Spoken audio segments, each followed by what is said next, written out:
back to Economic Insights, the show where we break down what's moving markets around the world. I'm Alex, and as always, I'm joined by our resident market veteran and show producer, Selim. Hello there. Hello, Alex. Good to be here. We had missiles, ceasefires, record highs, record anxiety, sometimes in the same 24-hour window. Welcome to the new normal. Let's set the scene. The big story all week, is it a ceasefire or is it not? Exactly the right question. Early in the week, things looked grim. Iran launched missiles and drones at the UAE. Oil spiked. Brent briefly touched $114 a barrel.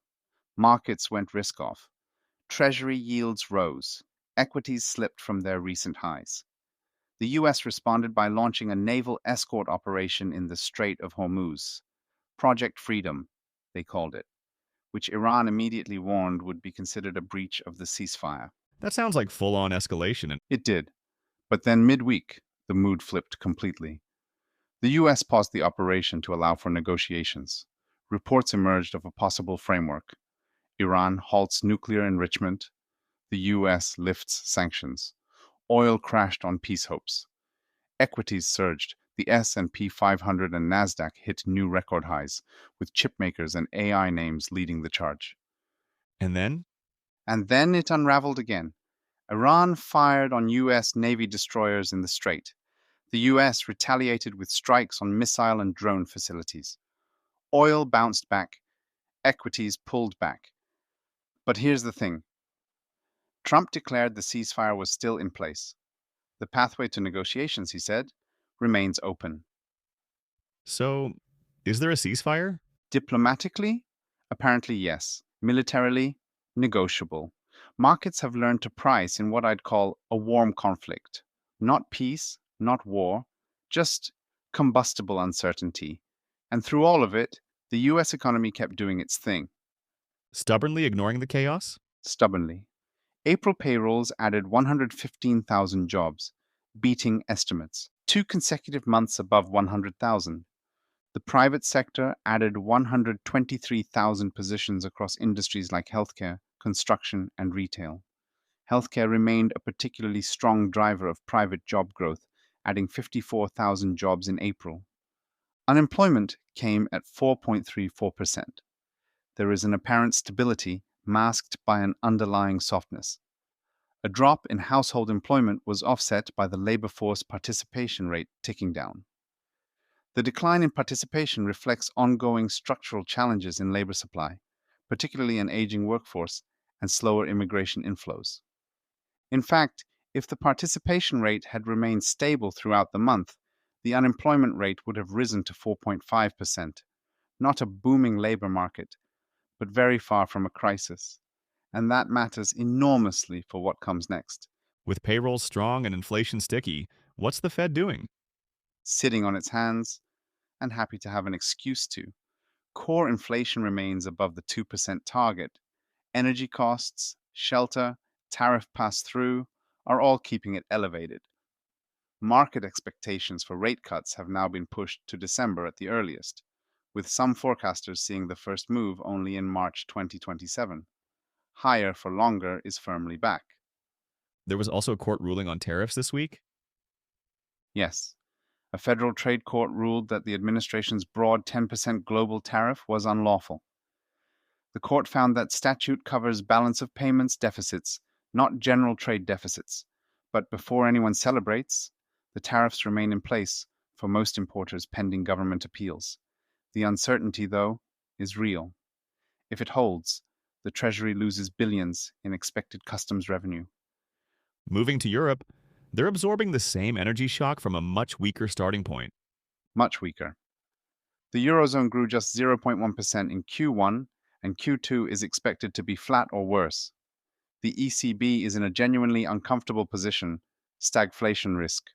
Growth is slowing, but inflation is rising from the energy pass-through. The ECB held rates in April but has flagged potential hikes in June or July if the situation persists. Germany is near stagnation. France recorded zero growth in Q1. Spain is holding up best, but even that is expected to soften. Italy's exposure to energy imports tilts it firmly to the downside.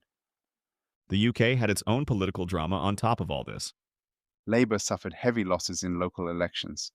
That immediately raised questions about fiscal policy direction and the Prime Minister's position, both of which put upward pressure on gilt yields. The Bank of England is stuck in the same bind as the ECB, a loosening labour market and slowing growth on one hand, and an energy driven inflation rate expected to reach 4% by year end on the other. Rate hike bets are building for later this year. Japan? Bank of Japan is on hold, but the conditions for further tightening are forming. Wage growth is solid, with scheduled earnings up 3.2%, and spring negotiations settling around 3.5%. Meanwhile, Japanese authorities deployed an estimated 10 trillion yen in currency intervention to defend the 160 level against the dollar. That's a significant commitment, roughly 5% of the country's foreign reserves. It's bought some time, but analysts are clear that intervention alone can't reverse the fundamental trend of yen weakness. FX and commodities. Oil has been the centerpiece. It has become the central variable for everything. Brent touched $114 early in the week, crashed midweek on peace hopes, then bounced back toward $100 as the ceasefire narrative frayed. Oil has effectively become the first driver of global bond markets. Yields, spreads, volatility, all moving in lockstep with crude. US gasoline is at $4.5 a gallon, which is starting to drag on retail spending. Interesting that gold hasn't been the safe haven everyone would expect. Counterintuitive, but logical. When oil rises, central banks are forced to keep rates higher for longer, which weighs on gold. We've seen a strong negative correlation between oil and precious metals lately. That said, analysts think any breakthrough on US Iran negotiations, particularly if China plays a facilitative role, could unlock significant upside for gold relatively quickly. On currencies? The dollar is supported short term by strong data and rate expectations, but medium term bears are still in the room. Stretched valuations, and foreign official investors have been trimming treasury exposure. Euro is broadly in the 1.16 to 1.19 range.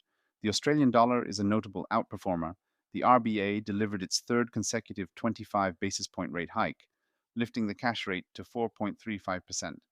When a central bank keeps hiking, the currency tends to reward you for noticing. Emerging markets, let's start with China.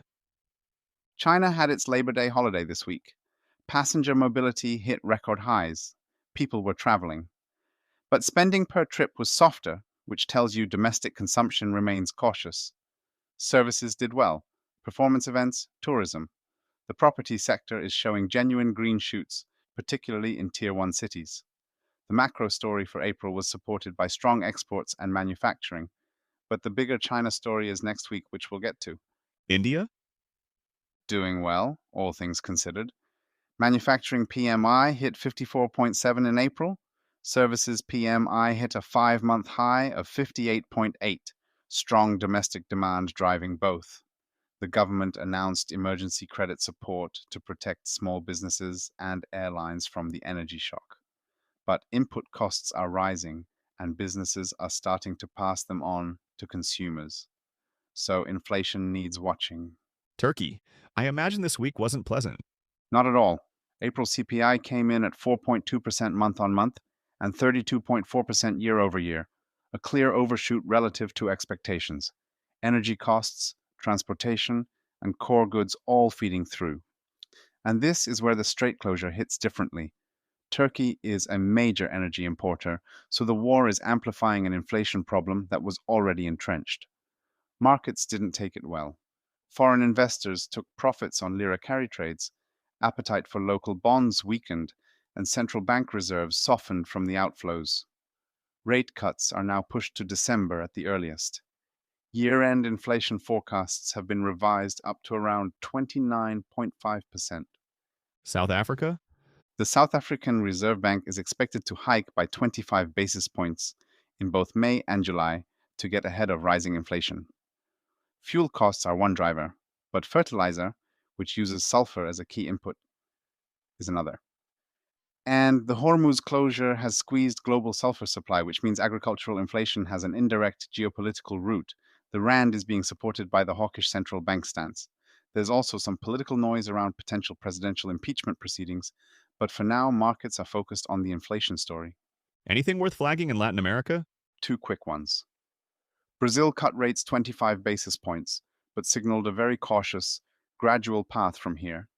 Inflation ticked up on fuel costs, and the central bank doesn't want to get ahead of itself. The trade picture is actually strong.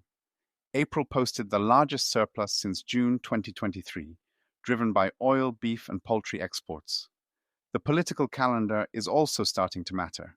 Polls show opposition candidate Flavio Bolsonaro holding a marginal edge over Lula ahead of the 2026 elections, which is shaping how markets read the fiscal outlook. Mexico, meanwhile, cut rates to 6.5%, but explicitly signaled that's the end of the easing cycle. The economy contracted across all major sectors. The government has launched what they're calling Mexico Plan 3.0 to stimulate private investment, but the macro headwinds are real. Looking ahead, what are the marquee events next week? Two words: Beijing Summit. Trump and Xi meet Thursday and Friday. The agenda covers tariffs, tech export controls, and critically, the Middle East. Financial markets have priced in low expectations, which actually creates asymmetric upside. If there's any framework, any purchase pledge, anything that extends the tariff truce, Chinese assets in particular could move sharply. And on Iran? US-Iran negotiations remain the other thread to watch closely, and the two tracks are actually connected. China has real influence on Iran. If Beijing produces anything on Middle East de-escalation alongside the trade talks, the combined effect on markets, oil lower, yields lower, equities higher, could be substantial. These are the two events that define next week's risk landscape. Any data? April inflation for US on Tuesday expected to show a notable jump, around 3.7% year over year on headline, driven mainly by energy. That number either validates or challenges the Fed's higher for longer stance. And one more thing worth flagging: Jerome Powell's term as Fed chair ends on Friday. Kevin Warsh's Senate confirmation vote is on Monday. A leadership transition at the Fed, in this environment, is another uncertainty layer markets will have to price. A packed week ahead? Selim, as always, thank you. Until next week. Don't forget, folks, we do not give investment advice. For that, please consult a professional. Take care, everyone.